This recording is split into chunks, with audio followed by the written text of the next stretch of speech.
caliente, para guapo.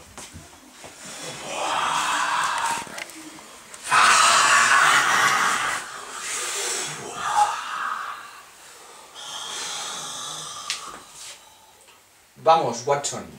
Vamos, tenemos caso resolver qué nuevo. Perdona, Watson. Es que tengo las ideas un poco desordenadas. No pasa nada.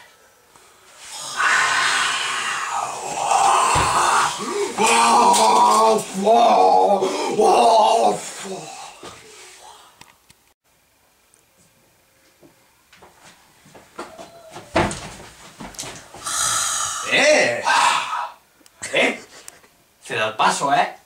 ¿Se da el paso?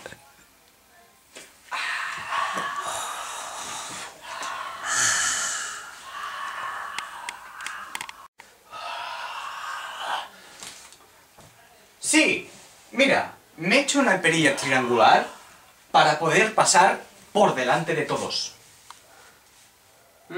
Tengo que probarlo la próxima vez que robe una joyería.